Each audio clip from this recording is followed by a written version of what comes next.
ಎಲ್ಲರಿಗೂ ಜೈ ಭೀಮ್. ನಮ್ಮ ಹೆಣ್ಮಕ್ಳೆಲ್ಲ ಜೋರಾಗಿ ಅನ್ಬೇಕು, ಜೈ ಭೀಮ್, ಜೈ ಭೀಮ್. ನೀವು ಜೋರಾಗಿ ಅನ್ಬಿಟ್ಟ ಬಿಡಂಗೆ ಅಲ್ಲ.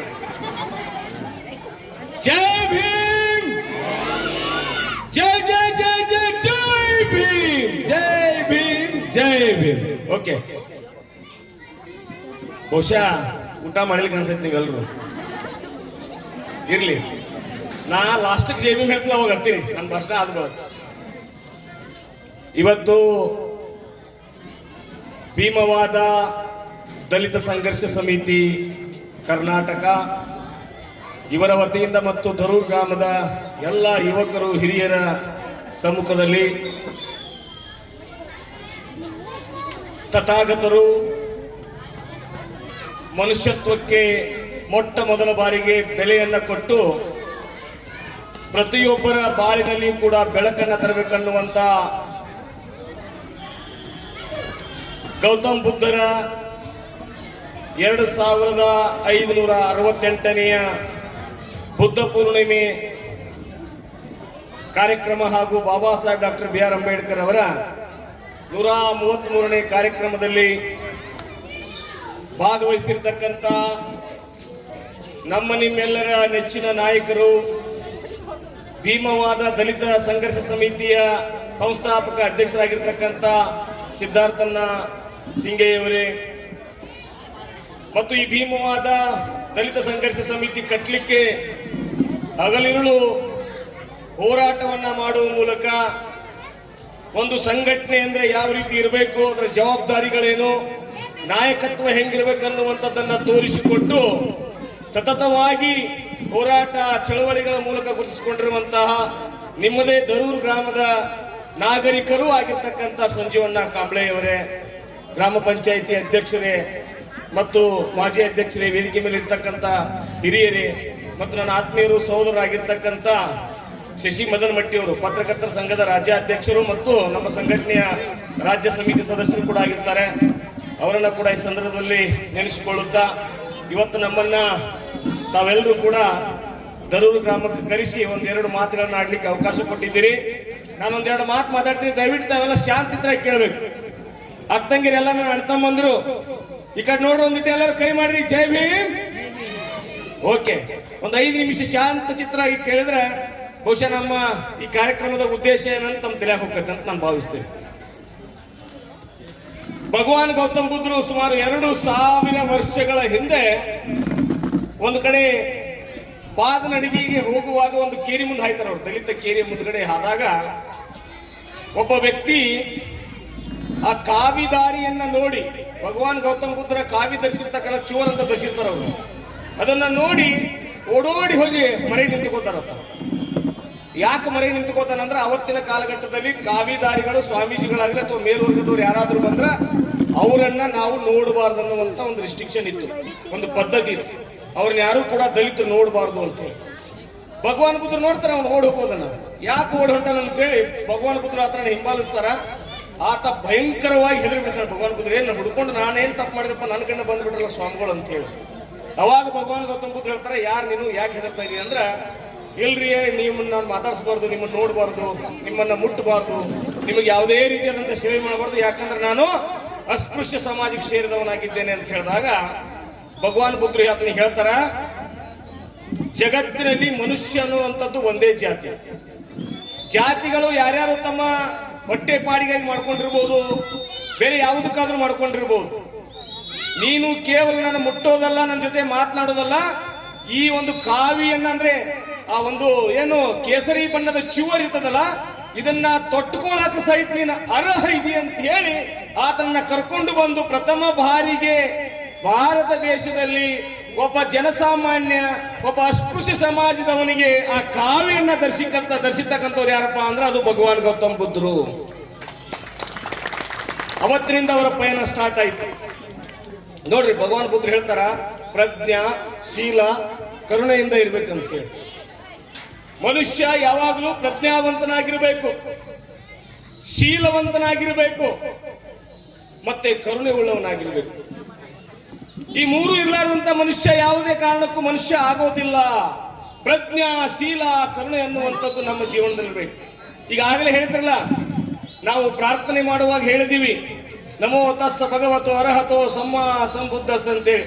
ಅದರಲ್ಲಿ ಪಂಚಶೀಲಗಳನ್ನ ಹೇಳಿದೀವಿ. ಪಾನಾತಿಪಾತ ವೇರಮಣಿ ಸಿಕ್ಕಾಪದಂಗ್ ಸಮಾಧಿಯಾಮಿ, ಅದಿನ್ನಧಾನ ವೇರಮಣಿ ಸಿಕ್ಕಾಪದಂಗ್ ಸಮಾಧಿಯಾಮಿ, ಕಾಮೇಸ್ಸು ಮಿಚ್ಛಾಚಾರ ವೇರಮಣಿ ಸಿಕ್ಕಾಪದಂಗ್ ಸಮಾಧಿಯಾಮಿ, ಮೂಸಾವಾದ ವೇರಮಣಿ ಸಿಕ್ಕಾಪದಂಗ್ ಸಮಾಧಿಯಾಮಿ, ಕಡೆಗೆ ಸುರಾ ಮೇರೆಯ ಮಜ್ಜ ಪಮಾದಟ್ಟಾನ ವೇರಮಣಿ ಸಿಕ್ಕಾಪದಂಗ್ ಸಮಾಧಿಯಾಮಿ. ಏನಿದು ಹಂಗಂದ್ರ ಭಗವಾನ್ ಬುದ್ಧರು ನಮಗೆ 5 ಪಂಚಶೀಲಗಳನ್ನ ಕೊಟ್ಟರು. ಶೀಲ ಅನ್ನೋದು ಎಷ್ಟು ನಾವು ಪವಿತ್ರವಾಗಿ ಕಾಪಾಡಬೇಕು.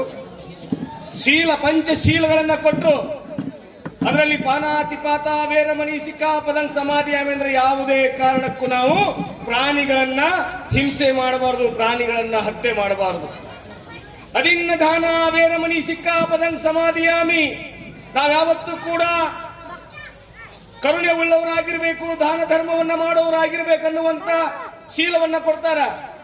ಕಾಮೇಶು ಮಿಚ್ಛಾಚಾರ ವೇರಮಣಿ ಸಿಕ್ಕಾಪದಂಗ್ ಸಮಾಧಿಯಾಮಿ, ನಮ್ಮನ್ನ ಮದುವೆಯಾದ ಹೆಂಡತಿಯಾಗಲಿ ಮದುವೆಯಾದ ಗಂಡನನ್ನ ಹೊರತುಪಡಿಸಿ ಬೇರೆ ಯಾರನ್ನು ಕೂಡ ಕಾಮ ದೃಷ್ಟಿಯಿಂದ ನೋಡಬಾರದು. ಎಲ್ಲರೂ ಅತ್ತಕ್ಕೆ ರೀತಿಯಲ್ಲಿ ನೋಡಬೇಕು.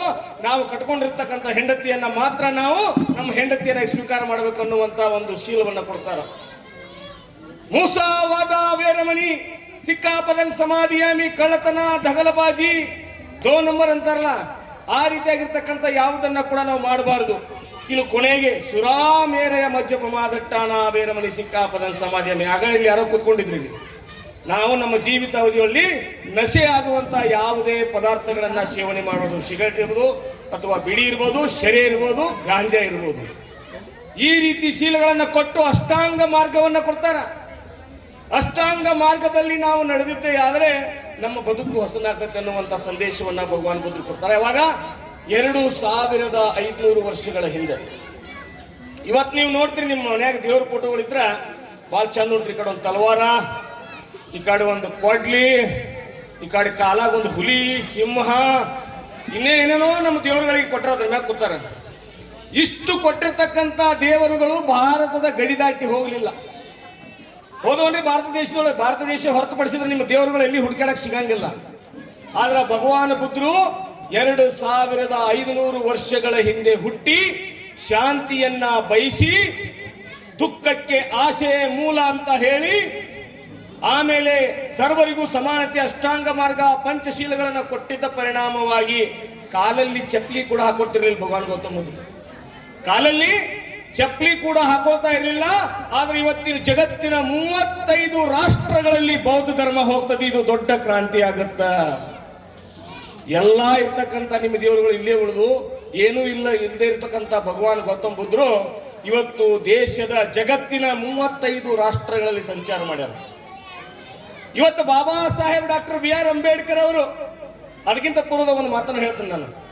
ಭಾರತ ದೇಶದಲ್ಲಿ ಸಾಮ್ರಾಟ್ ಅಶೋಕ ಮಹಾರಾಜರು ಸುಮಾರು 84,000 ಬುದ್ಧ ಸ್ಕಂದಕಗಳನ್ನ ನಿರ್ಮಾಣ ಮಾಡಿದ್ರು, ಬುದ್ಧ ವಿಹಾರಗಳನ್ನು ನಿರ್ಮಾಣ ಮಾಡಿದ್ರು. ಎಲ್ಲಿದಾವ್ರಿ ಬುದ್ಧ ವಿಹಾರಗಳು? ಇವತ್ತು ಜ್ಞಾನವ್ಯಾಪಿ ಮಸೀದಿ ಅಂತ, ಜ್ಞಾನವ್ಯಾಪಿ ಮಸೀದಿ ಒಳಗಡೆ ನಮ್ಮ ಲಿಂಗ ಇತ್ತು. ಈಗ ಮುಸಲ್ಮಾನರದಾರ. ಬೇರೆ ಬೇರೆ ಮಸೀದಿಗಳಲ್ಲಿ ನಮ್ಮ ಲಿಂಗ ಇದ್ದು ಇವತ್ತು ಮುಸಲ್ಮಾನರು ಅಕ್ವಾರಿ ಮಾಡ್ಕೊಂಡಾರ ಅಂತ ಹೇಳಿ ಎಲ್ಲ ಕಡೆ ಹೋರಾಟ ಮಾಡ್ತೀವಿ. ಹಾಗಾದ್ರೆ ಅವರಿಗೆ ನಾನು ಕೇಳ್ತೀನಿ, ಇವತ್ತು 2568ನೇ ಬುದ್ಧ ಜಯಂತಿ ಪ್ರಯುಕ್ತವಾಗಿ ಈ ದೇಶದ ಬುದ್ಧಿಜೀವಿಗಳಿಗೆ, ಪತ್ರಕರ್ತರಿಗೆ, ರಾಜಕಾರಣಿಗಳಿಗೆ, ಭಾರತದ ಅಭಿಮಾನಿಗಳಿಗೆ, ರಾಷ್ಟ್ರಾಭಿಮಾನಿಗಳಿಗೆ ನಾನು ಕೇಳ್ತೀನಿ, ಅಶೋಕ್ ಸಾಮ್ರಾಟ ಕಾಲದಲ್ಲಿ ನಿರ್ಮಾಣ ಆಗಿರ್ತಕ್ಕಂಥ 84,000 ಬುದ್ಧ ವಿಹಾರಗಳು ಎಲ್ಲಿ ಹೋದವು? ಏನು ಆಕಾಶ ನುಂಗಿತೋ, ಏನು ಭೂಮಿ ನುಂಗಿತೋ? ಎಲ್ಲಿ ಹೋದವೆಲ್ಲ? 84,000 ಬುದ್ಧ ವಿಹಾರಗಳು ನಿರ್ಮಾಣ ಆಗ್ಯಾವ.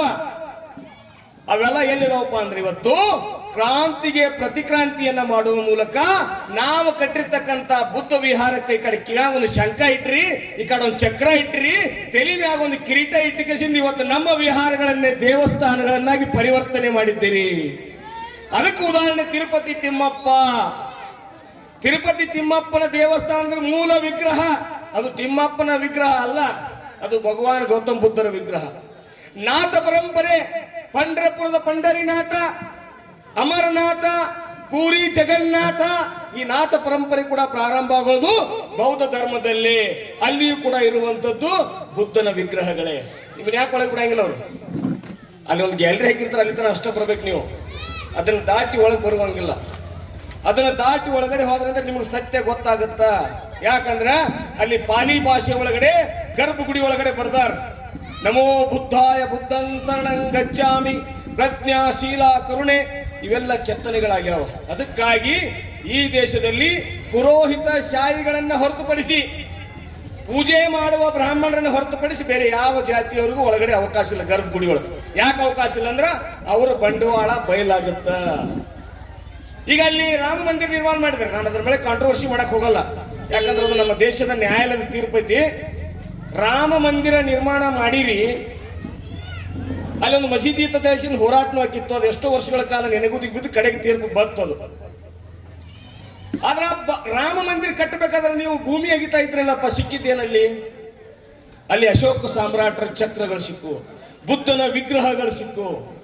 ಕಾರಣ ಅದರ ಅರ್ಥ ಏನು? ಅಲ್ಲಿ ಸಾಕೇತ್ ನಗರ ಅಂತಕ್ಕಂಥ ಬೌದ್ಧರ ನಾಡು, ಬುದ್ಧಿಸ್ಟರ ನಾಡಾಗಿತ್ತಲ್ಲಿ. ಆದ್ರೆ ನೀವು ಕ್ರಾಂತಿಗೆ ಪ್ರತಿಕ್ರಾಂತಿ ಮಾಡುವ ಮೂಲಕ ಈ ದೇಶದಲ್ಲಿ ಎಲ್ಲಾ ಬೌದ್ಧ ಧರ್ಮದ ಕುರುಹುಗಳನ್ನ ನಾಶಪಡಿಸಿದ್ದೀರಿ. ಮತ್ತೆ ಬೌದ್ಧ ಧರ್ಮ ಭಾರತ ದೇಶಕ್ಕೆ ಮರಳು ಬಂದಿದ್ದು ಯಾವಾಗ ಅಂದ್ರೆ 1956 ಡಾಕ್ಟರ್ ಬಾಬಾ ಸಾಹೇಬ್ ಅಂಬೇಡ್ಕರ್ ನಾಗ್ಪುರಲ್ಲಿ ಮತ್ತೆ ದೀಕ್ಷೆಯನ್ನ ಪಡೆದುಕೊಳ್ತಾರ 8 ಲಕ್ಷ ಅನುಯಾಯಿಗಳೊಂದಿಗೆ. ಅವಾಗ ಬೌದ್ಧ ಧರ್ಮ ಭಾರತ ದೇಶದಲ್ಲಿ ಮರುಜೀವನ ಪಡಿತದ. ಹಾಗಾಗಿ ಮನುಷ್ಯ ಬದುಕಲಿಕ್ಕೆ ದುಡಿಮೆ, ಉದ್ಯೋಗ, ರೋಟಿ ಕಪಡ ಮಕಾನ್ ಅಂತಾರಲ್ಲ, ಅನ್ನ ಅರಿವೆ ಆಶ್ರಯ. ಅನ್ನ ಅರಿವೆ ಆಶ್ರಯ ನಮಗೆ ಬೇಕಾಗಿರುವ ಕಾರಣ ಇವತ್ತು ಬಾಬಾ ಸಾಹೇಬ್ ಅಂಬೇಡ್ಕರ್ ಅವರು ನಮಗೆಲ್ಲ ರೀತಿಯ ಅವಕಾಶಗಳನ್ನ ಕೊಟ್ಟಿದ್ದಾರೆ. ಮೊನ್ನೆ ತಾನೇ ನೀವೆಲ್ಲ ಪಾರ್ಲಿಮೆಂಟ್ ಚುನಾವಣೆಯಲ್ಲಿ ವೋಟ್ ಕೂಡ ಹಾಕಿದ್ರಿ. ನೀವು ವೋಟ್ ಹಾಕಿದ್ರಿಲ್ರಿ ಎಲ್ರು ಹೆಣ್ಮಕ್ಳು? ಓಟ ಯಾವ ಪಕ್ಷಕ್ಕಂತ ಕೇಳಂಗಿಲ್ಲ, ಯಾಕಂದ್ರೆ ಅದು ನಿಮ್ಮ ವೈಯಕ್ತಿಕ ಹಕ್ಕು. ಬಾಬಾ ಸಾಹೇಬರು ಕೊಟ್ಟರ ಗುಪ್ತ ಮತದಾನ. ಕೆಲವರು ವಿಡಿಯೋ ಕೂಡ ಮಾಡ್ಕೊಂಡು ನೋಡಿದ್ರು. ಈ ಮತದಾನ ನೀವೇನು ವೋಟ್ ಹಾಕಿದ್ರಲ್ಲಮ್ಮ, ಈ ವೋಟ್ ನಿಮ್ಗೆ ಮೊದಲು ಹಾಕಾಕ ಯೋಗ್ಯತೆ ಇತ್ತ? ಈ ವೋಟ್ ಹಾಕಾಕ ದಲಿತರಿಗೆ ಅವಕಾಶ ಇತ್ತ? ಅಸ್ಪೃಶ್ಯರಿಗೆ ಅವಕಾಶ ಇತ್ತ? ಯಾರಿಗೂ ಅವಕಾಶ ಇರಲಿಲ್ಲ. ಸ್ವಲ್ಪ ಕೇಳ್ರಿ, ದುರ್ಗೌನ್ ಜಾತ್ರೆ ಕಲಿಬಿಲಿ ಮಾಡಿದಂಗೆ ಮಾಡ್ಬೇಡ್ರಿ, ಸ್ವಲ್ಪ ಕೇಳ್ರಿ ಈ ಕಡೆ. ನಿಮಗ ಓಟಿನ ಹಕ್ಕು ಕೊಡಿಸಿದವರು ಡಾಕ್ಟರ್ ಬಾಬಾ ಸಾಹೇಬ್ ಅಂಬೇಡ್ಕರ್ ಅವರು. ಆ ಓಟ್ ಕೊಡಿಸಿದಾಗ ಅವ್ರು ಹೇಳ್ತಾರೆ, ಓಟ್ ಅನ್ನುವಂಥದ್ದು ನಿಮ್ಮ ಮಗಳಿದ್ದಂಗ, ಈ ಓಟನ್ನ ನೀವು ಮಾರಾಟ ಮಾಡ್ಕೊಳ್ಬೇಡ್ರಿ. ಯಾಕೆ ನಿಮ್ಮ ಮಗಳು ನೀವು ಮಾರಂಗಿಲ್ಲ. ನಿಮ್ಮ ಮಗಳು ಹೇಳ್ತಾರೆ, ನನ್ನ ಮಗಳ ಗಂಡ ಡಾಕ್ಟರ್ ಆಗಿರ್ಬೇಕು, ಇಂಜಿನಿಯರ್ ಆಗಿರ್ಬೇಕು, PSI ಆಗಿರ್ಬೇಕು, ಏನು ಇಲ್ಲಂದ್ರೆ ಕಡೆಗೆ ಮುನ್ಸಿಪಲ್ಟಿ ಕಸಾರ ಹುಡುಕ್ತಿರ್ಬೇಕು. ಅದು ಇಲ್ಲಪ್ಪ ಅಂದ್ರೆ ದುಡ್ಕೊಂಡು ತಿಂತಿರ್ಬೇಕು. ಯಾವುದೇ ಕುಡುಕ ಆಗಿರ್ಬಾರ್ದು, ಚಟಗಾರ ಆಗಿರ್ಬಾರ್ದು. ಅಷ್ಟು ವಿಚಾರ ಮಾಡಿ ವಿಮರ್ಶೆ ಮಾಡಿ ಅವ್ನಿಗೆ ಓಟ್ ಹಾಕ್ತೀರಿ, ಇಲ್ಲ ಅವಂಗ ಹೆಣ್ಣು ಕೊಡ್ತೀರಿ ನೀವು. ಆದ್ರೆ ಒಂದು ಓಟ್ ಹಾಕುವಾಗ ಅವ ಹೆಂಗದಾನ, ಏನದಾನ, ಅವನ ಫ್ಯೂಚರ್ ಏನು, ಅವನ ಇತಿಹಾಸ ಏನು, ಅದು ಯಾವ ಪಕ್ಷ ಯಾವತ್ತೂ ವಿಚಾರ ಮಾಡಂಗಿಲ್ಲ. ವಿಚಾರ ಮಾಡಬೇಕು ನೀವು. ನಮ್ಮನ್ನ ರೂಲ್ ಮಾಡೋರು ಹೇಳಿದ್ರಲ್ಲ ಮನೆ ಬಂದು, ನಾವು ಬಂದಿದ್ದೆ ಸಂವಿಧಾನವನ್ನ ಚೇಂಜ್ ಮಾಡಕ್ ಬಂದೀವಿ, ನಾವು ಆ ಕಾಯ್ದೆಗಳನ್ನ ತರ್ತೀವಿ, ಈ ಕಾಯ್ದೆ ಕಲ್ತೀವಿ, 400 ಪಾರ್ ಅಬ್ ಕಿ ಬಾರ್ 400 ಪಾರ್ ಅಂತೇಳಿ. ಈಗ ಬಹುಶಃ ಸಲೈನ ಇಂಜೆಕ್ಷನ್ ಇರಿಸ್ಕೊಂಡಾರ. ಯಾಕಂದ್ರೆ ರಿಪೋರ್ಟ್ ಏನು ಬರಾಕತ್ತೆ ಅಂದ್ರೆ ಈ ಸರಿ ನೀವು ಪೂರ್ತಿ ನೆಲ ಕಸ್ತೀರಿ, ಮತ್ತೇನಪ್ಪಾ ಅಂದ್ರೆ ಹೊಸ ಸರ್ಕಾರ ಅಧಿಕಾರಕ್ಕೆ ಬರುತ್ತೆ ಅನ್ನುವಂಥ ರಿಪೋರ್ಟ್ ಅವರದೇ RSS ನ ಅಜೆಂಡಾದಿಂದ ಬಂದಿರತಕ್ಕಂಥದ್ದು.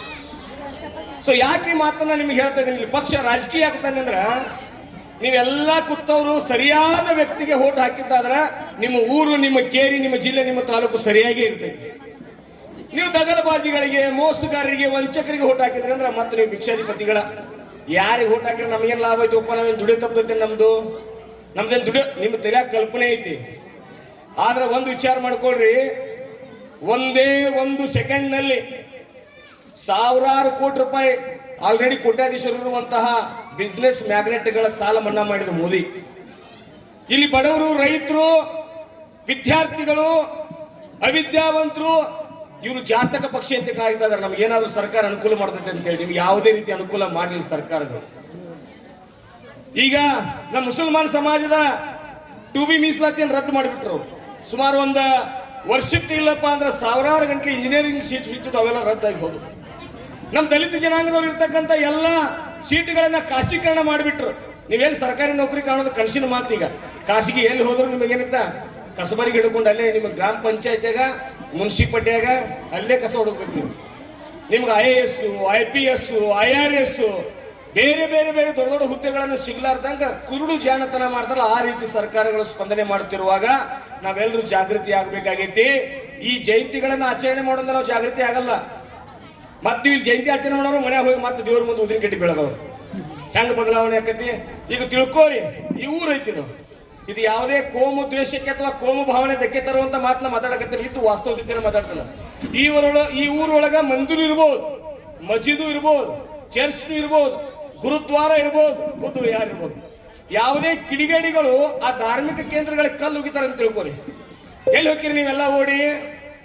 ಆ ಗುಡಿ ಕಮಿಟಿ ಅವರು, ಮಸೂತಿ ಕಮಿಟಿ ಅವರು, ಆ ಚರ್ಚ್ ಕಮಿಟಿ ಅವ್ರು ಓಡಿ ಪೊಲೀಸ್ ಸ್ಟೇಷನ್ಗೆ ಹೋಗ್ತಾರೆ. ಇಲ್ರಿ ನಮ್ಮ ಗುಡಿ ಕಲ್ಲು ಹೋದಾರ, ನಮ್ಮ ಚರ್ಚ್ ಕಲ್ಲು ಹೋದಾರ, ನಮ್ಮ ಮಸೀದಿ ಕಲ್ಲು ಹೋದಾರ ಅಂತೇಳಿ ಕಲ್ಲು ಬಿದ್ದು FIR ಹಾಕತಿ ಪೊಲೀಸ್ ಸ್ಟೇಷನ್ ಒಳಗೆ.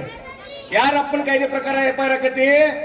ಬಾಬಾ ಸಾಹೇಬ್ ಅಂಬೇಡ್ಕರ್ ಬರೆದಿರ್ತಕ್ಕಂಥ ಸಂವಿಧಾನದ IPS ಪ್ರಕಾರ ಅಲ್ಲಿ ಸೆಕ್ಷನ್ಗಳು ಬೀಳ್ತಾವ. ಯಾಕ?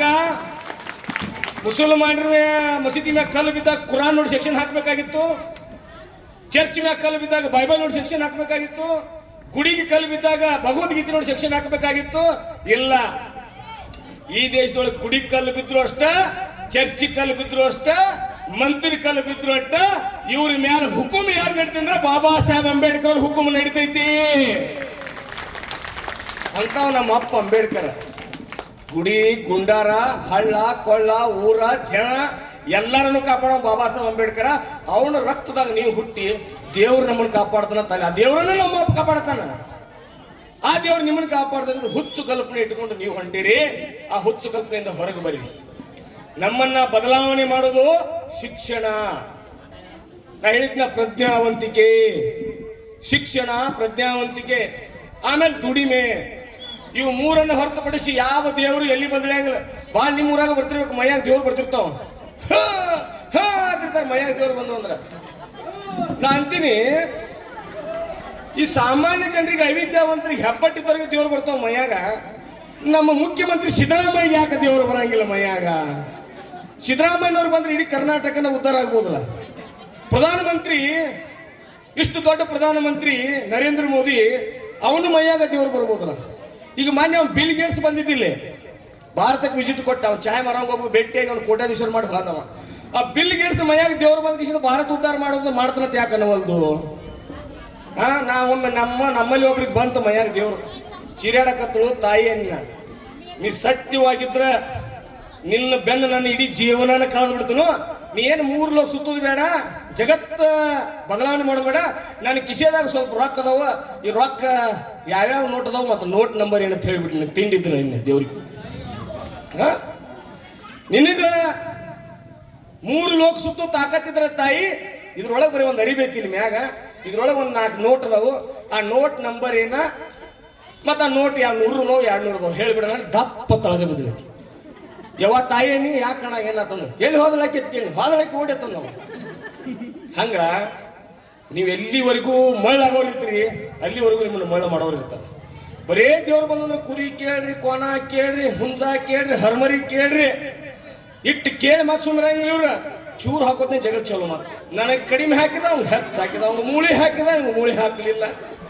ನೋಡ್ರಿ ಎಂತ ದುರ್ಭಾಗ್ಯ ನಮ್ದು, ಎಂತ ದೌರ್ಭಾಗ್ಯ ನಮ್ದು. ಜಗತ್ತಿಗೆ ಅಶೋಕ ಸಾಮ್ರಾಟ್ರಂದ್ರ ಅವರ ಕಾಲಘಟ್ಟದಲ್ಲಿ ಸುವರ್ಣ ಯುಗ, ಬಂಗಾರದ ಯುಗ ಇತ್ತು. ಆ ಬಂಗಾರದ ಯುಗದ ಮೊಮ್ಮಕ್ಕಳನ್ನ ಇವತ್ತು ಚೂರಿಗೆ ಬಿಡಕತ್ತೀವಿ.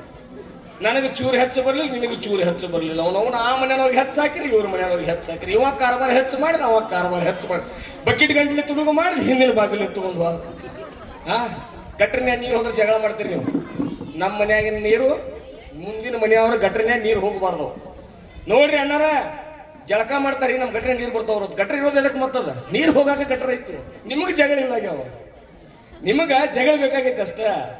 ಅದಕ್ಕಾಗಿ ಉದ್ದೇಶಪೂರ್ವಕ ಜಗಳ ತೆಗಿತೀರಿ. ನಮ್ಮಲ್ಲಿ ಒಬ್ಬ ಯಾವ್ರಿ ನಿಮ್ಮ ಊರಾಗ ಚಲೋ ಸಾಲಿ ಕಲಿಯಾಕತ್ತಿದ್ರ ಅವ್ನು ಹಾಳು ಹೆಂಗೆ ಮಾಡೋದು, ಅವ್ಗೆ ಪಾನ್ ಪರಾಗ್ ತಿನ್ನೋದು ಯಾವಾಗ ಕಲ್ಸೋದು, ಗಾಂಜಾ ಸೇದು ಯಾವಾಗ ಕಲ್ಸೋದು, ದಾರು ಕುಡಿಯೋದು ಯಾವಾಗ ಕಲ್ಸೋದು, ಕೆನಾಲ್ನಾಗ ಈಶಾಡಕ್ಕೆ ಹೋಗೋದು ಯಾವಾಗ ಕಲ್ಸೋದು, ಹೊಳ್ಯಾಗ ಈಶಾಡಕ್ಕೆ ಹೋಗೋದು ಯಾವಾಗ, ಇಂಥ ವಿಚಾರಗಳು ನಮ್ಮ ಮಂದಿ ಒಳಗದ. ದಯವಿಟ್ಟು ಅಂತೆಲ್ಲ ಬಿಡ್ಬೇಕು ನೀವು. ಒಬ್ಬ ಮುಂದೆ ಹೊಂಟಾನಂದ್ರೆ ಅವನು ಪುಷ್ ಮಾಡಿ ಮ್ಯಾಗ ಎತ್ತುವಂತ ಕೆಲಸ ನಾವು ಎಲ್ಲಿವರೆಗೂ ಮಾಡಂಗಿಲ್ಲ, ಅಲ್ಲಿವರೆಗೂ ನಮ್ಮ ಸಮಾಜ ಆಗಲಿ ನಾವಾಗಲಿ ಉದ್ಧಾರ ಆಗಂಗಿಲ್ಲ.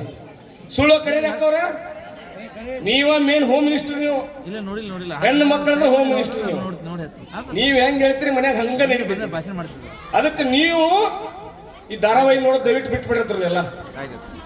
ಇದನ್ನೊಂದು ನೋಡ್ರಿ, ಮಹಾನಾಯಕ ಬಂದೈತ್ಲ ಈಗ, ಮಹಾನಾಯಕ ಬಂದ ನೋಡ್ರಿ ಬಾಬಾ. ಯಾಕೆ ಹೇಳ್ತಾನಂದ್ರ ಇವತ್ತು ನಮ್ಮ ಕಣ್ಣಾಗ ರಕ್ತ ಬರ್ತೈತಿ. ಇವತ್ತು ಬಾಬಾ ಸಾಹೇಬ್ ಅಂಬೇಡ್ಕರ್ ಅವರು ಹೋರಾಟ ಮಾಡುವಾಗ ಅವ್ರ ಮಗ ಗಂಗಾಧರ ತಿರ್ಕೋತಾರ. ಗಂಗಾಧರ ಅಂತಕ್ಕಂಥ ಅವ್ರ ಮಗ ತಿರ್ಕೊಂಡಾಗ ಬಾಬಾ ಸಾಹೇಬ್ರ ಬಹಳ ಪ್ರೀತಿಯ ಮಗ ಆತ.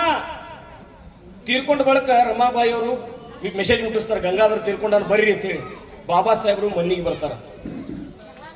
ಮಣ್ಣಿಗೆ ಬಂದ ಬಳಿಕ ಏನ್ ಮಾಡ್ತಾನ ಹುಡುಗ, ಒಂದು ಮಕ್ಕದ ಅರಿವಿ ಅಂತ ಹಾಕ್ತಾರ, ನಿಮ್ಮಲ್ಲಿ ಬಿಳಿ ಅರಿವಿ ಹಾಕ್ಬೇಕಲ್ಲ, ಬಿಳಿ ಅರಿವಿ ತರ್ಬೇಕಂತ ಬಾಬಾ ಸಾಹೇಬ್ರು ಕಿಶಾಗ ಕೈ ಹಾಕ್ತಾರ. 10 ರೂಪಾಯಿ ಬಾಬಾ ಸಾಹೇಬ್ ಕಿಶದ ಇರಂಗಿಲ್ಲ, 1 ರೂಪಾಯಿ ಇರಂಗಿಲ್ಲ ಬಾಬಾ ಸಾಹೇಬ್ ಕಿಶದ. ರಮಾಬಾಯಿ ಅವ್ರ ಮುಖ ನೋಡ್ತಾರ ಬಾಬಾ ಸಾಹೇಬ್, ಏನಾತ್ರಿ ಅಂತಾರ. ಮಗ ತಿರ್ಕೊಂಡನ, ಮಗನ ಶವದ ಮ್ಯಾಗ ಹೆಣದ ಮ್ಯಾಗ ಬಿಳಿ ಬಟ್ಟೆ ಹಾಕಿ ಅವ್ನ ಗೋರಾಳಕ್ಕೆ ಹೋಗಿ ಮಣ್ಣು ಕೊಡ್ಬೇಕು. ಆದ್ರ ಅಂಬೇಡ್ಕರ್ ಅಂತ ಮಹಾನಾಯಕ ಕಿಶದಾಗ ರೊಕ್ಕಿಲ್ಲ. ರಮಾಬಾಯಿ ಹೇಳ್ತಾಳ, ಸಾಹೇಬ್ರೆ ಹೆದರ್ಬೇಡ್ರಿ, ನೀವು ಯಾವುದೋ ಒಂದು ಕಾರ್ಯಕ್ರಮಕ್ಕೆ ಹೋದಾಗ ಈಗ ಆಗಲೇ ಶಾಲ್ ಹಾಕಿದ್ರಲ್ಲ, ಇಂಥ ಒಂದು ಶಾಲ್ ಐತಿ, ಆ ಶಾಲ್ ಹೊದಿಸಿ ಮಗನ ಮಣ್ಣು ಮಾಡೋನ್ರಿ ಅಂತಾರ. ಶಾಲ ಹೊದಿಸಿ ಮಗನ ಹೋಗಿ ಮಣ್ಣು ಮಾಡಿ ಬಂದು ಬಾಬಾ ಸಾಹೇಬ್ರ ಮನ್ಯಾಗ ಬಿಕ್ಕಿ ಬಿಕ್ಕಿ ಹೇಳಕತ್ತಾರ. ಯಾಕಂದ್ರೆ ಇಡೀ ಜಗತ್ತಿಗೆ ಪರಿಚಯ ಇರುವಂತ ಡಾಕ್ಟರ್ ಬಾಬಾ ಸಾಹೇಬ್ ಅಂಬೇಡ್ಕರ್ ನಾನು. ನನ್ನ ಮಗ ಸತ್ತಾನ ಹೆಂಗ, ಮಗ ಸಾಯ್ತಾನೆ ಹೆಂಗ, ದವಾಖಾನಿಗೆ ತೋರಿಸಲಾರದಕ್ಕ. ಬಾಬಾ ಸಾಹೇಬ್ ಬರೀ ಸಮಾಜ ಹೋರಾಟ ಇದ್ರೊಳಗೆ ಬಿಜಿ ಹಾಕಾರ, ಮಕ್ಕಳ ಆರೋಗ್ಯದ ಕಡೆ ಗಮನ ಕೊಡಂಗಿಲ್ಲ. ರಮಾಬಾಯಿ ಅವರು ಇದ್ದಷ್ಟಾಗ ಏನೆಲ್ಲ ಮಾಡಿದ್ರು, ಮಗ ಜ್ವರ ನೆತ್ತಿಗೇರಿ ಮಗ ತಿರ್ಕೋತಾನ. ಆ ಶವದ ಮ್ಯಾಗ ಹೊರಸಾಕ ನನ್ನ ಕಡೆ ಬಟ್ಟೆಗೆ ರೊಕ್ಕಿಲ್ಲ ಅಂದ್ರ ಇಂಥ ಒಬ್ಬ ಮಹಾನ್ ನಾಯಕ. ಅವಾಗ ಅಂಬೇಡ್ಕರ್ ಹೇಳಿದ ಒಂದು ಮಾತು, ರಮಾ, ನನ್ನಂತ ಒಬ್ಬ ದೊಡ್ಡ ನಾಯಕನಿಗೆ ನನ್ನ ಮಗನ ಶವದ ಮೇಲೆ ಹೋರಿಸಲಿಕ್ಕೆ ಬಟ್ಟೆಗೆ ದುಡ್ಡಿಲ್ಲ ಅಂದ್ರೂ ಪರವಾಗಿಲ್ಲ, ಯಾಕಂದ್ರೆ ನಾ ಯಾರ ಮುಂದೆ ಕೈ ಚಾಚಿಲ್ಲ, 1 ರೂಪಾಯಿ ಕೊಡ್ರಿ ಅಂತ ಕೇಳಿಲ್ಲ, ಅದು ನನ್ನ ಸ್ವಾಭಿಮಾನದ ಸಂಕೇತ ಅಂತ ಬಾಬಾ ಸಾಹೇಬ್ರು ಹೇಳ್ತಾರ ಅವತ್ತಿನ ದಿನ. ನೋಡ್ರಿ, ಬಾಬಾ ಸಾಹೇಬ್ರು ಕೋಟು ಸೂಟು ಬೂಟು, ಮನ್ಯಾಗ ಮಕ್ಕಳು ಸತ್ತಾರ, ಶವಕ್ಕೆ ಹೊರಸಕ್ಕೆ ಬಟ್ಟೆಗೆ ರೊಕ್ಕಿಲ್ಲ. ಬಾಬಾ ಸಾಹೇಬ್ರ ಬನೇನುಗಳು ಒಳಗೆ ಹರಿದಿರ್ತಿದ್ದು. ಆದ್ರೆ ಅಂಬೇಡ್ಕರ್ ಅವರು ದೃಢ ಸಂಕಲ್ಪ ಮಾಡಿದ್ರು. ಏನ್ ಮಾಡಿದ್ರು ಅಂದ್ರ, ಈ ದೇಶದಾಗಿರ್ತಕ್ಕಂಥ ಅಸ್ಪೃಶ್ಯರಿಗೆ ಸಾವಿರಾರು ವರ್ಷಗಳಿಂದ ಊರು ಹೊರಗಿಟ್ಟಾರ. ಜಾತಿಯಿಂದ ಅಲ್ಲಿ ಬರಬೇಡ್ರಿ ಇಲ್ಲಿ ಬರಬೇಡ್ರಿ ಅಂತಾರ. ಶಿಕ್ಷಣದಿಂದ ವಂಚಿತ ಮಾಡ್ಯಾರ. ಸಕಲ ಸೌಲಭ್ಯಗಳಿಂದ ಇವ್ರನ್ನ ವಂಚಿತ ಮಾಡ್ಯಾರಲ್ಲ. ನನ್ನ ಮಕ್ಕಳು ಸತ್ರು ಪರವಾಗಿಲ್ಲ, ನಾ ಸತ್ರು ಪರವಾಗಿಲ್ಲ, ಇವ್ರು ಎಲ್ಲರಿಗೂ ನ್ಯಾಯ ಕೊಡಿಸ್ಬೇಕಂತೇಳಿ ಅವತ್ತು ಬಾಬಾ ಸಾಹೇಬ್ ತೀರ್ಮಾನ ಮಾಡಿದ್ದ ಪರಿಣಾಮ ಇವತ್ತು ಜಿ ಪರಮೇಶ್ವರ್ ಅಂತವರು, ಎಸ್.ಸಿ. ಮಾದೇವಪ್ಪನಂತವರು, ಇವತ್ತು ಸಿದ್ದರಾಮಯ್ಯನವರು ಸಹ ಈ ರಾಜ್ಯದ ಮುಖ್ಯಮಂತ್ರಿಗಳಾಗಬೇಕಂದ್ರೆ ಅದಕ್ಕೆ ಬಾಬಾ ಸಾಹೇಬ್ ಅಂಬೇಡ್ಕರ್ ಅವರೇ ಕಾರಣ ಅನ್ನೋದನ್ನು ಮರಿಬೇಡ್ರಿ ನೀವು. ನೋಡ್ರಿ, ಇವತ್ತು ಜಮ್ ಅಂತ ನಾವು ಕಾರಣ ಬಂದ್ವಿ ವೇದಿಕೆಗೆ, ಇಷ್ಟು ಓಪನ್ ಆಗಿ ವೇದಿಕೆ ಮಾಡಿ ಮೈಕ್ನಾಗ ಮಾತಾಡಕತ್ತೀವಿ. ಒಂದು ಕಾಲಿದ್ದು ಹೆಂಟದಿತ್ತು ಗೊತ್ತೇನ, ಯಾವಲ್ಯಾವ ಹೊಲೆ ಕೆಮ್ಮು ಬೇಡ ಮಗನ ಅಂತಿದ್ರು. ಸೀದಾ ಬಂದು ನಮ್ಮ ಮನಿ ಒಳಗಡೆ ಚಾಕ್ರಿ ಮಾಡ್ಬೇಕು. ಚಾಕ್ರಿ ಅಂದ್ರೆ ಗೊತ್ತಾಗತ್ತಲ್ಲ, ಜೀತ ಪದ್ಧತಿ ಇತ್ತು. ಜೀತ ಮಾಡಬೇಕು, ನಮ್ಮ ಮನಿ ಹೆಂಡಕಸ ಮಾಡ್ಬೇಕು, ನಮ್ಮ ಗೌಡ್ರು ಸತ್ತಾಗ ಬಂದು ಕಟ್ಗಿ ಹೊಡಿಬೇಕು, ನೀರು ಹಾಕ್ಬೇಕು, ನಮ್ಮ ಹೊಲ ರಾಶಿ ಬಂದ ರಾಶಿ ಮಾಡಿಕೊಡ್ಬೇಕು. ಎಲ್ಲ ಮಾಡಿ ನಿಟ್ಲ ತಂದು ಹಚ್ಚಿ ಲಾಸ್ಟಕ್ಕೆ ಹಿಂಗ ಟಾವೆಲ್ದಾಗ ಜೋಳಿಗೆ ಬಿಡ್ಬೇಕು. ನಾವು ಗೌಡ್ರಪ್ಪ ದಾನ ಕೊಡ್ರಿ ಅಂದ ಒಳಗೆ 1 ಸೇರೋ 2 ಸೇರೋ ಜೋಳ ಹಾಕ್ತಿದ್ರು, ಅದ್ರಾಗ ನಡಿ ಅಂದ್ ಬಿಡ್ತಿದ್ರು. ಸುಳ್ಳ ಕರೆ ಇದೆ, ಯಾರೋ ಮುದುಕರಿಗೆ ಗೊತ್ತೈತಿದು, ಸುಳ್ಳ ಕರೆ ಇದು. ಇಂಥ ಪದ್ಧತಿ ಅವಾಗಿತ್ತು. ಈಗೇನಿದ್ರಿ ನೀವು, ಬಿಲ್ಡಿಂಗ್ ಕಟ್ಕೊಂಡಿರಿ, ಹೊಲ ತಗೊಂಡಿರಿ, ಕಾರ್ ತಗೊಂಡಿರಿ, ನಿಮ್ಮ ಮಕ್ಕಳು ಸಾಲಿ ಕಲಿಯಾಕತ್ತಾರ. ಅಲ್ಲಿ ನೋಡಿ ನಮ್ಮ ಮಕ್ಕಳೆಲ್ಲ ಕೊಳ್ಳಾಗೆಲ್ಲ ನಕ್ಲೆಸ್ ಹಾಕೊಂಡು ಬಂದಾರ, ತಾಳಿ ಹಾಕೊಂಡು ಬಂದಾರ, ಕಿವ್ಯಾಗ ಬಂಗಾರ ಹಾಕೊಂಡು ಬಂದಾರ, ಚಲೋ ಚಲೋ ರೇಷ್ಮೆ ಸೀರೆ ಉಟ್ಕೊಳಕತ್ತೀರಿ. ಇದೆಲ್ಲ ನಿಮ್ ದೇವ್ರು ಕೊಟ್ಟಂತ ಮಾಡ್ರಿ ನೀವು. ಇದೆಲ್ಲ ನಮ್ಮಪ್ಪ ಡಾಕ್ಟರ್ ಬಾಬಾ ಸಾಹೇಬ್ ಅಂಬೇಡ್ಕರ್ ಕೊಟ್ಟಿರುವಂತ ಭಿಕ್ಷೆ. ಇದು ನಮ್ಮವ್ವ ರಮಾಬಾಯಿ ಅಂಬೇಡ್ಕರ್ ಮಾಡಿರ್ತಕ್ಕಂಥ ತ್ಯಾಗದ ಪ್ರತಿಫಲ. ಇದೆಲ್ಲ ಅವರು ತ್ಯಾಗ ಮಾಡಿರ್ಲಿಕ್ಕಂದ್ರೆ ನಿಮ್ಮ ಮೈ ಮೇಲೆ ಏನೂ ಇರ್ತಿರ್ಲಿಲ್ಲ.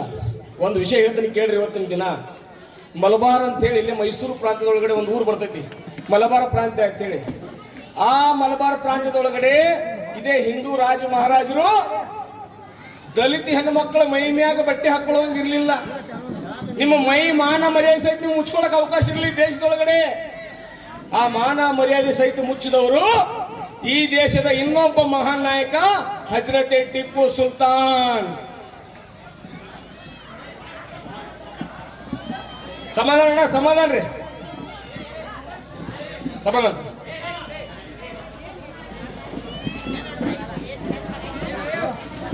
ಇರ್ಲಿ ಇಲ್ಲಿ ಇರ್ಲಿ, ಅವ್ ಇರ್ತಾವ.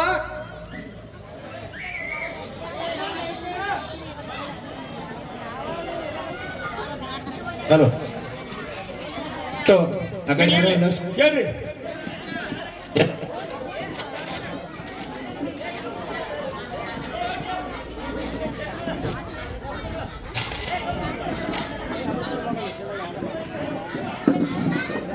ಹಲೋ, ದಯವಿಟ್ಟು ಯಾರು ಆ ಕಡೆ ಲಕ್ಷ ಕೊಡಬೇಡಿ.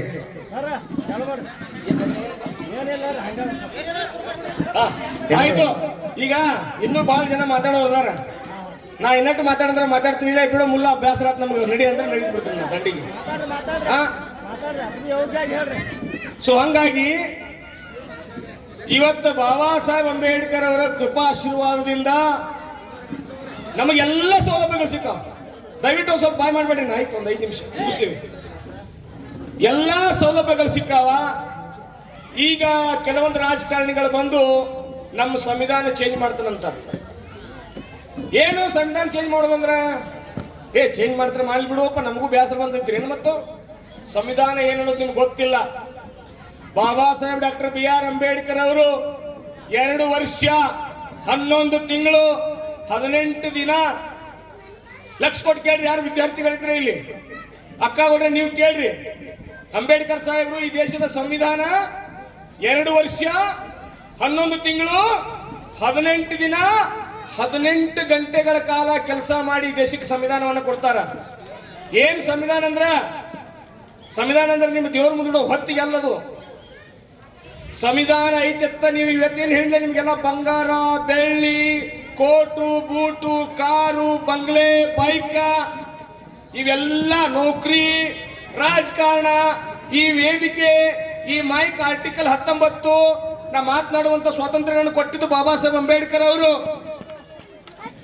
ಇಂಥ ಪವಿತ್ರವಾಗಿರ್ತಕ್ಕಂಥ ಸಂವಿಧಾನ ನೋಡ್ರಿ. ಅಮೆರಿಕಾ ಜಗತ್ತಿನ ದೊಡ್ಡ ರಾಷ್ಟ್ರ ಅಂತ ಕರಿತೀವಿ ನಾವು. ಅಮೆರಿಕಾ ಜಗತ್ತಿನ ದೊಡ್ಡ ರಾಷ್ಟ್ರ ಅಮೆರಿಕಾ ಸಂವಿಧಾನದ ಮೇಲೆ 110 ಕೇಸ್ಗಳದಾವ. ಆ ಸಂವಿಧಾನ ಸರಿ ಇಲ್ಲ ಅಂತೇಳಿ ಅಲ್ಲಿ ನಾಗರಿಕರ ಮಾಡ್ಯಾರ. ಜಗತ್ತಿನ ಬೇರೆ ಬೇರೆ ರಾಷ್ಟ್ರದ ಎಲ್ಲ ಸಂವಿಧಾನಗಳ ಮೇಲೆ ಅಲ್ಲಿಯ ನಾಗರಿಕರ ಕೇಸ್ಗಳು ಮಾಡ್ಯಾರ.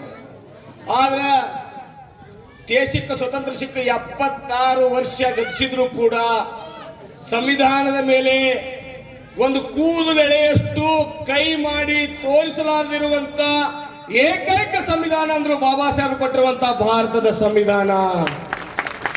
ಒಂದು ಕೇಸಿನ ಸಂವಿಧಾನದ ಮೇಲೆ. ಯಾಕಂದ್ರೆ ಸಂವಿಧಾನ ಜನರ ಪರವಾಗೈತಿ ಅಂತ ಸಂವಿಧಾನ ಚೇಂಜ್ ಮಾಡ್ತಾರಂತಾರ. ಅಂಬೇಡ್ಕರ್ ಸಾಹೇಬ್ರು 2 ವರ್ಷ 11 ತಿಂಗಳು 18 ದಿನ ಏನು ಸಂವಿಧಾನ ಬರೆದ್ರಲ್ಲ, ಅವರು 30 ವರ್ಷ ಆಯುಷ್ಯ ಹೋಯ್ತು ಬಾಬಾ ಸಾಹೇಬ್. ಆ ಟೈಮ್ನಾಗ ಬಾಬಾ ಸಾಹೇಬ್ BP ಬಂತು, ಶುಗರ್ ಬಂತು, ಅಸ್ತಮಾ ಆಯ್ತು, ಕಣ್ಣುಗಳ ಆಪರೇಷನ್ಗಳಾದವು, ಕೈ ಕಾಲು ನರಗಳ ವ್ಯಾಧಿ ಬಾಬಾ ಸಾಹೇಬ್ರಿಗೆ ಬಂತು. ಸುಮಾರು 25ರಿಂದ 30 ವರ್ಷ ತಮ್ಮ ಆಯುಷ್ಯನ್ನ ಬಾಬಾ ಸಾಹೇಬ್ ಅಂಬೇಡ್ಕರ್ ಕಳ್ಕೊಂಡ್ರು ಸಂವಿಧಾನ ಬರಲು. ಅಂತ ಸಂವಿಧಾನ ಚೇಂಜ್ ಮಾಡ್ತಾನಂತ ಇವ್ರು ಹೇಳ್ತಾರ. ನನಗೆ ಗೊತ್ತೈತಿ ಬಹುಶಃ ಸಂವಿಧಾನ ನಾವೇನು ಚೇಂಜ್ ಮಾಡಕ್ ಅವಕಾಶ ಕೊಡಂಗಿಲ್ಲ. ಹಂಗೊಂದು ಏನ್ರಿ ಆತಂದ್ರ ಅಂಬೇಡ್ಕರ್ ಸಾಹೇಬರು ಒಂದು ಋಣ ಬಿಟ್ಟು ಹೋಗ್ಯಾರ ನಮ್ಮ ಮ್ಯಾಗ. ಒಂದು ಸಾರಿ ಅವರು ಇಂಗ್ಲೆಂಡ್ ರಾಣಿಯವ್ರಿಗೆ ಹೇಳ್ತಾರ, ಈ ದೇಶದ ಸಂವಿಧಾನದ ಒಳಗಡೆ ನಾನೇನಾದ್ರೂ ಕರಡು ಸಮಿತಿ ಅಧ್ಯಕ್ಷನು ಆಗದೆ ಹೋದ್ರ ಇಲ್ಲಿವರೆಗೂ ನಾನು ಶಾಂತ ರೀತಿಯಿಂದ ಅಹಿಂಸಾ ಮಾರ್ಗವಾಗಿ ಹೋರಾಟ ಮಾಡಿದ್ದೇನೆ. ಒಂದು ವೇಳೆ ನಾನೇನಾದ್ರೂ ರಕ್ತ ಕ್ರಾಂತಿಗೆ ಅವಕಾಶ ಕೊಟ್ರ ಆಗುವಂತ ಅನಾಹುತಕ್ಕೆ ನೀವು ಜವಾಬ್ದಾರಿ ಹಾಕಿರಿ ಅಂತೇಳಿ ಅವತ್ತು ಎಚ್ಚರಿಕೆ ಕೊಟ್ಟದೊಂದು ಋಣ ಬಿಟ್ಟು ಹೋಗ್ಯಾರ ಬಾಬಾ ಸಾಹೇಬ್. ಇವ್ರು ಏನಾರೇ ಸಂವಿಧಾನ ನಾವು ಬದಲು ಮಾಡ್ತೀವಿ ಅಂತ ಹೇಳಿ ಬಾಯಲ್ಲಿ ಹೇಳಕತ್ತಾರ. ಈಗ ಆ ಸುದ್ದಿ ಏನಾರೇ ಈ ದೇಶದ ಬಹುಜನರಿಗೆ ಗೊತ್ತಾದ್ರೆ ಬಹುಶಃ ಬಾಬಾ ಸಾಹೇಬ್ ಬಿಟ್ಟು ಹೋಗಿರುವಂತಹ ರಕ್ತ ಕ್ರಾಂತಿ ಮರುಕಳಿಸುತ್ತೆ ಅನ್ನುವಂತ ಎಚ್ಚರಿಕೆಯನ್ನು ಕೊಡ್ತೀನಿ ವೇದಿಕೆ ಮೂಲಕ. ನಾನು ತಯಾರಿದೀವಿ ನಾವು ಅದಕ್ಕೆ. ಒಂದಕ್ಕೆ ನಾಲ್ಕಕ್ಕೆ 8 ತಲೆ ತೆಗಿಯಾಕ ನೀವೇನ್ರಿ ಸಂವಿಧಾನ ಚೇಂಜ್ ಮಾಡ್ತಾನಂದ್ರ, ಆದ್ರ ಈ ಚೇಂಜ್ ಮಾಡ್ತಾನೆ ಅನ್ನುವಂತ ಮನಸ್ಥಿತಿ ಐತಲ್ಲ, ನಾವು ಚೇಂಜ್ ಮಾಡಾಕ ಬಂದೀವಿ, ಚೇಂಜ ಮಾಡ್ತೀವಿ ಅಂತೇಳಿ. ಇವತ್ತ ಒಂದು ಅರ್ಥ ಮಾಡ್ಕೊಳ್ರಿ, ಈ ದೇಶದ ಹೆಣ್ಣು ಮಕ್ಕಳು ಯಾರ ಹೆಣ್ಮಕ್ಳು ದಲಿತ ಅಸ್ಪೃಶ್ಯರ ಹೆಣ್ಣು ಮಕ್ಕಳು ಅಲ್ಲ. ಈ ದೇಶದಾಗ 6800 ಜಾತಿ ಅದಾವ, ಸುಮಾರು 16 ಧರ್ಮಗಳದಾವ. ಈ ಎಲ್ಲಾ ಜಾತಿ ಎಲ್ಲ ಧರ್ಮದಾಗ ಹುಟ್ಟಿರುವಂತ ಹೆಣ್ಣು ಮಕ್ಕಳಿಗೆ ಇವತ್ತೇನಾದ್ರೂ ಶಿಕ್ಷಣದ ಹಕ್ಕು, ಆಸ್ತಿ ಹಕ್ಕು, ಇವತ್ತು ಹೆಣ್ಣು ಮಕ್ಕಳು ನೌಕರಿ ಮಾಡಾಕತ್ತಾರ, ರಾಜಕಾರಣಿಗಳಾಗ್ಯಾರ, ಉದ್ಯಮಿಗಳಾಗ್ಯಾರ. ಹೆಣ್ಣು ಮಕ್ಕಳು ಸ್ವಾವಲಂಬಿಯ ಬದುಕು ಇವತ್ತೇನಾದ್ರೂ ಕಟ್ಕೊಂಡಾರ ಅಂದ್ರ ಅದಕ್ಕೆ ಕಾರಣ ನಮ್ಮಪ್ಪ ಡಾಕ್ಟರ್ ಬಾಬಾ ಸಾಹೇಬ್ ಅಂಬೇಡ್ಕರ್ ಹಿಂದೂ ಕೋಡ್ಬಿಲ್ ಅಂತಕ್ಕಂಥ ಹೆಣ್ಣು ಮಕ್ಕಳಿಗೆ ನ್ಯಾಯ ಕೊಟ್ಟಿರ್ತಕ್ಕಂಥ ಒಂದು ವರದಿಯನ್ನ ಜಾರಿ ಮಾಡಿದ್ರು. ನಿಮ್ಮ ಮನೆಯಾಗಿನ ಹೆಣ್ಣು ಮಕ್ಕಳ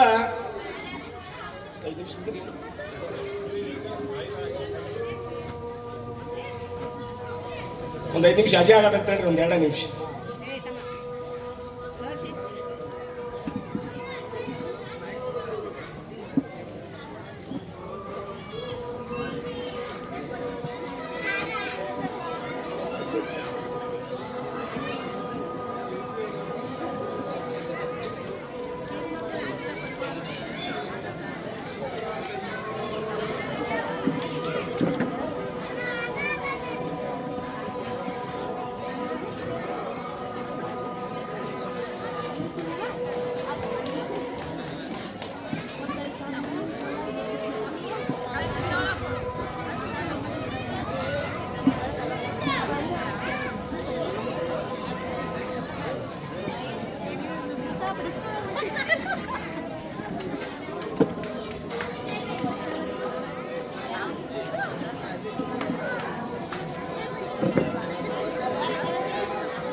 ಆಯ್ತು, ಅಜೆ ಆಗ್ತಾ ಇದೆ, ಅದಕ್ಕೆ ಬಿಟ್ಟಿದ್ದೆ. ಒಟ್ಟಾರೆ ಇವತ್ತು ಇವರು ತಾಯಿಯವ್ರು ನೆನಪಾದ್ರು ನೋಡಿ, ಇಲ್ಲಿ ಗ್ರಾಮ ಪಂಚಾಯತಿ ಉಪಾಧ್ಯಕ್ಷರು ಹೌದಲ್ಲ, ನಿಮ್ ಊರವ್ರು ಹೌದಲ್ರಿ? ಹೆಂಗಾದ್ರ ಅವ್ರ ಉಪಾಧ್ಯಕ್ಷರು? ಕೆಟ್ಟಿಗೆರೆ SC ಮಹಿಳಾ ಉಪಾಧ್ಯಕ್ಷರು ಮಾಡ್ಬೇಕಂತ ಕೆಟ್ಟಿಗೆರೆ ಬಂತಂದ್ರ ಯಾವ ಅಪ್ಪನ ಕಡೆ ತಪ್ಸಕ್ ಸಾಧ್ಯನೇ ಇಲ್ಲ. ಅದನ್ನ SC ರಿಸರ್ವ್ ಪುರುಷ ಅಂತ ಬಂದತ್ತೀವಿ, ಯಾರ ಅಪ್ಪನ ಕಡೆ ತಪ್ಸಕ್ ಆಗೋದಿಲ್ಲ. ಅದನ್ನು ಅದ ಈ ದೇಶದ ಸಂವಿಧಾನ. ರಿಸರ್ವೇಶನ್ ಒಳಗಡೆ MLA ಮಾಡ್ಬೇಕಂತ ರಿಸರ್ವೇಶನ್ ಬತ್ತು, MLA ನಮ್ಮವ ಆಗಬೇಕು. ಬ್ಯಾರೇನೋ ಬೇಕಾದಂತ ಮಕ್ಕಳಿಗೆ ಪಲ್ಟಿ ಮಾಡಿ ನಾವು ಕೋಟಿ ಗಂಟೆ ರಕ್ಕಿರ್ಲಿ ಅವ್ನ ಕಡೆ ನಡೆಯಂಗಿಲ್ಲ. ಅದು ನೈ ಚಲ್ತಾ ಹೋದ್ರ ನೈ ಚಲಿಗ ಭೀಮ್ಕ ರಾಜ್ಯ ಹೇಳ್ತಾರ. ಅದಕ್ಕೆ ಹಂಗ ಎಲ್ಲೆಲ್ಲಿ ಮೀಸಲಾತಿ ಇರ್ಬೋದು, ರಿಸರ್ವೇಶನ್ ಇರ್ಬೋದು, ಇವ್ರು ಆಗ್ಯಾರ ಪಾಪ ಇವ್ರು ಗೊತ್ತಿಲ್ಲ. ಇದು ಅಂಬೇಡ್ಕರ್ ಸಾಹೇಬರು ಕೊಟ್ಟಿರ್ತಕ್ಕಂಥ ರಿಸರ್ವೇಶನ್ ಇದು. ಅದ್ರೊಳಗಡೆ ಇವ್ರು ಉಪಾಧ್ಯಕ್ಷರಾಗ್ಯಾರ. ಈಗ ಸಂವಿಧಾನ ತೆಗೆದ್ರಂದ್ರೆ ಇಂಥವೇನು ಇರಂಗಿಲ್ಲ. ನಾ ಚಲೋ LLB ಕಲ್ತನ್ರಿ, ನಾ ನೌಕರಿ ಮಾಡ್ತೇನ್ರಿ, ನಾ DC ಅದನ್ರಿ, ನಾ ತಹಸೀಲ್ದಾರ್ ಅದನ್ರಿ ಅಂದ್ರೆ ಬಿಚ್ಚ ಮಗನ ಅರಿವಿ ಅಂತಾರ. ಬಿಚ್ಚ ಮಗನ ಅರಿವಿ ನಡಿ ನಮ್ಮ ಹೊಲಕ್ಕೆ ಕಸ ಕುರ್ಪಿ ತಗೊಂಡು ಕಸ ತೆಗಿಯಾಕತ್ತಾರ ಅಂದ್ರೆ ಅವ್ರದ್ದು ಸಂವಿಧಾನ ಲಾಗು ಹೋಗತ್ತೆ. ಅದಕ್ಕೆ ನಮ್ಮ ಸಂವಿಧಾನ ನಾವು ಉಳಿಸ್ಕೊಳ್ಬೇಕು. ನಮ್ಮ ಸಂವಿಧಾನ ಉಳಿಸ್ಕೊಳ್ಬೇಕಾದ್ರೆ ಏನಪ್ಪಾ ದಾರಿ? ಬಡದಾಟ ದಾರಿ ಅಲ್ಲ. ಯಾವ ಸಂವಿಧಾನ ಚೇಂಜ್ ಮಾಡ್ತಾನೆ ಹೇಳಿಕೆ ಕೊಡತಾನ ಅವನ್ನ ನಾವು ಚೇಂಜ್ ಮಾಡಿಬಿಡುದು. ನೀ ಆರಿಸಿ ಬಂದ್ರನಲ್ಲ ನಮ್ಮ ಸಂವಿಧಾನ ಚೇಂಜ್ ಮಾಡವ. ನಿನಗ ನಾವು ಓಟ್ ಹಾಕ್ಲಿಕ್ಕಂದ್ರೆ ನೀ ಏನು ಆರಿಸಿ ಬರ್ತೀವೋ ಬಾಜಿರಾವ್ ಅನ್ಬೇಕು ಅವಂಗ ನಾವು. ಕರೆಕ್ಟ್ ಅಲ್ರಿ? जो संविधान को बदलना चाहते हैं उसको हम बदल देंगे, देश को बचाएंगे ತೀರ್ಮಾನ ಮಾಡ್ಬಿಡುದು. ಕಲಸ ಆಯ್ತು. ಇಷ್ಟು ನಮ್ಮ ತಲೆಯಾಗಿರ್ಬೇಕು. ಇನ್ನು ಕೊನೆಯದಾಗಿ 2500 ವರ್ಷಗಳ ಹಿಂದೆ ಹುಟ್ಟಿರ್ತಕ್ಕಂಥ ಭಗವಾನ್ ಬುದ್ಧರು, ಛತ್ರಪತಿ ಶಾಹು ಮಹಾರಾಜರು, ಪುಲೆಯವರು, ಸಾವಿತ್ರಿಬಾ ಪುಲೆಯವರು, ರಮಾಬಾಯಿ ಅಂಬೇಡ್ಕರ್ ಅವರು, ನಾರಾಯಣ ಗುರೂಜಿ ಅವರು, ಬಾಬಾ ಸಾಹೇಬ್ ಅಂಬೇಡ್ಕರ್ ಅವರು, ಇವರೆಲ್ಲ ನಮ್ಮ ಮಹಾನ್ ನಾಯಕರು. ಇವರೆಲ್ಲ ಜನರ ಮಧ್ಯೆ ಯಾಕೆ ಜೀವಂತದಾರಂದ್ರ ಇವರು ತಮಗಾಗಿ ಬದುಕಿಲ್ಲ, ಸಮಾಜಕ್ಕಾಗಿ ಬದುಕ್ಯಾರ. ಅದಕ್ಕೆ ಕೊನೆಯದಾಗಿ ನಾವು ಅಂಬೇಡ್ಕರ್ ಸಾಹೇಬರನ್ನ ಉಳಿಸಬೇಕಾದ್ರೆ, ಸಂವಿಧಾನವನ್ನ ಉಳಿಸಬೇಕಾದ್ರೆ ನಾವು ಮಾಡುವಂತ ಒಂದೇ ಕೆಲಸ ಏನಪ್ಪಾ ಅಂದ್ರೆ ನಮ್ಮ ಮಕ್ಕಳನ್ನ ವಿದ್ಯಾವಂತರನ್ನಾಗಿ ಮಾಡಬೇಕು. ಈ ದರೂರ್ ಅಂತ ಊರೊಳಗಡೆ ಹೆಣ್ಣು ಮಕ್ಕಳು PSI ಆಗಬೇಕು, ಗಂಡು ಮಕ್ಕಳು IAS ಆಗಬೇಕು. ಈ ಶಪಥ ಮಾಡಬೇಕು ನಾವು. ದೇವ್ರ ಮುಂದೆ ಬಂಡಾರ ಹಚ್ಕೊಂಡು ಕೋನ ಕಡಿಯೋ ಬದ್ಲಿ ಮಗಗೆ ಪುಸ್ತಕ ಕೊಡಿಸಿ ಒಳ್ಳೆ ಟ್ಯೂಷನ್ ಹಚ್ಚಿ ಒಳ್ಳೆ ಕಾಲೇಜ್ಗೆ ಹತ್ತಿರ. ಹೆಂಗ ಬದಲಾಗಂಗಿಲ್ಲ ನೋಡೋಣ. ಯಾಕೆ ಬದಲಾಗಂಗಿಲ್ಲ? ದೇವ್ರ ಮುಂದೆ ಕೋನ ಕಡಿದ್ರೆ ನಿಮ್ ಜೀವನ ಹಾಳಾಕತ್ತೆ. ಮಾನ್ಯ ಅಂದ್ರೆ ನಮ್ಮ ಘಟನೆ ಸತ್ಯ ನಡೆದ ಘಟನೆ ಹೇಳ್ತಾನೆ. ನಮ್ಮ ಜಮಖಂಡಿ ಒಳಗಡೆ ಆಲಗೂರು ಅರಸಿ ಅಂತ ಒಂದು ಐತಿ. ಯಾವ ಒಂದಿಬ್ರು ಗಂಡ ಹೆಂಡತಿ ಅದಾರ. ನಾ ಎಲ್ಲೋ ಉಡುಪಿ ಕಾರ್ಯಕ್ರಮ ಫೋನ್ ಮಾಡಿದ್ರೆ ನಾನು, ಅಣ್ಣ ಎಲ್ಲಿದ್ಯಾನ ಹುಳಿ ಹುಣ್ಣಿಯಾಗ ನೋಡ್ರಿ. ಯಾಕ್ರಿ ಏನಾತ್ರಿ ಅಂದ್ಯ? ಅಣ್ಣ ಒಂದ್ 2 ವರ್ಷದ ಕೋಣ ಕಟ್ಟಿ ನನ್ನ ದುರ್ಗೋ ಕಡಿಬೇಕಂತ ಹೇಳಿ ಹೋಳಿ ಹುಣ್ಣಿಯಾಗ ಕುಡುಕ್ ನನ್ನ ಮಕ್ಕಳು ಬಂದು ಎಲ್ಲಾರು ತುಡುಗು ಮಾಡ್ಕೊಂಡು ಕಡಕ್ ತಿಂದು ಬಿಟ್ರ ಅದನ್ನ. ನಾ ಕೇಳಿದೆ, ಯಾರಿಗೆ ಬಿಟ್ಟಿದ್ದಿ ಕೋಣಾಣಿ? ದುರ್ಗೋವ್ ಕಡಿಯಾಕ ಬಿಟ್ಟಿಲ್ರಿ. ಮತ್ ದುರ್ಗೋವ್ ಏನು ಮಾಡತ್ತಿಲ್ಲ ಅವ್ರು ಕೋಣ ಒಯ್ಯಾಗ. ಈಗ ಹೊಟ್ಟೆ ಹಸ್ತೈತಿ ಅವಕ್ಕ, ದಾರು ಕುಡ್ದಾವ, ಮಟನ್ ತಿನ್ನಂಗ ಅನ್ಸೈತಿ. ಮಟನ್ ಹುಡುಕಾಡ್ಯಾರ, ಎಲ್ಲಿ ಸಿಕ್ಕಿಲ್ಲ, ಕ್ವಾಣ ಕನ್ಸೈತಿ, ಒಂದು ಕಡ್ದು ಪಾಲ ಹಂಚ್ಕೊಬಿಟ್ರ ಅವರು. ಮತ್ತು ದೇವರಿಗೆ ಬಿಟ್ಟ ಕ್ವಾಣ ತುಡುಗು ಮಾಡಿ ಕಡುದು ತಿಂದು ಮತ್ತೆ ನಿನ್ನ ಮುಂದೆ ತಿಂಡಿಲಿ ಅಡ್ಡಾಡ್ತಾರೆ ಅಂದ್ರೆ ಮತ್ತೆ ದುರ್ಗೋಣಕ್ಕಿಂತ ಸ್ಟ್ರಾಂಗ್ ಇವರು ಅದಲ್ಲ ನಮ್ಮ ಹುಡುಗರು. ಎಲ್ಲೆತ್ತಿಕ್ಕಿ ದುರ್ಗೋಣ ಪವಾಡ ನೀನು. ಅದಕ್ಕೆ ಅವೆಲ್ಲ ಪವಾಡಗಳು ಸುಳ್ದವ. ದೇವ್ರ ಗುಡಿಗೆ ಒಬ್ಬನ ಕಳಿಸ್ರಿ, ಸಾಲಿಗೆ ಒಬ್ಬನ ಕಳಿಸ್ರಿ. ದೇವ್ರ ಗುಡಿಗೆ ಹೋದವ ಒಂದು ಭಕ್ತ ಅಕ್ಕನ, ಸಾಲಿಗೆ ಹೋದವ ಒಳ್ಳೆ ವಿದ್ಯಾರ್ಥಿ ಅಕ್ಕನ. ಸತ್ಯ ಐತಿದ. ಹೊಟ್ಟಿ ಹಸದ್ರ ದೇವ್ರ ಮುಂದೆ ಜಪ ಮಾಡ್ರೆ ಹೊಟ್ಟೆ ತುಂಬಂಗಿಲ್ಲ, ಹೊಟ್ಟೆ ತುಂಬ ಊಟ ಮಾಡ್ರೆ ಹೊಟ್ಟೆ ತುಂಬತೈತಿ. ನಿಮ್ ತಲೆ ಖಾಲಿ ಇಟ್ಟುಕೊಂಡ ಶಿಕ್ಷಣ ಇರ್ಲಾರ್ದ ಮೂಢನಂಬಿಕೆ ನಿಮ್ ತಲೆ ಹಾಕೊಂಡ್ರೆ ನಿಮ್ಗೆ ಎಂದೂ ಉದ್ಧಾರ ಆಗಂಗಿಲ್ಲ. ಈ ಮನೆಯು ಈ ಓಣಿ ಒಳಗಡೆ ಗುಡಿಸಲುಗಳು ಹೋಗಿ ಬಿಲ್ಡಿಂಗ್ಗಳು ನಿರ್ಮಾಣ ಆಗಬೇಕಾದ್ರೆ ನಿಮ್ಮ ಮಕ್ಕಳನ್ನ ವಿದ್ಯಾವಂತರನ್ನ ಮಾಡಿ ಹಾಗಾಗಂಗಿಲ್ಲ. ನೋಡ್ತೀವಿ ಇದನ್ನು. ಇದು ಬಾಬಾ ಸಾಹೇಬರ ಒಂದು ಆಶೆಯಾಗಿತ್ತು. ದಯವಿಟ್ಟು ಶಿಕ್ಷಣ, ಸಂಘಟನೆ, ಹೋರಾಟಕ್ಕೆ ಹೆಚ್ಚು ಒತ್ತು ಕೊಡೋಣ, ಸಮಾಜವನ್ನ ಕಟ್ಟೋಣ, ಎಲ್ಲರೂ ಕೂಡಿ ಬೆಳೆಯೋಣ.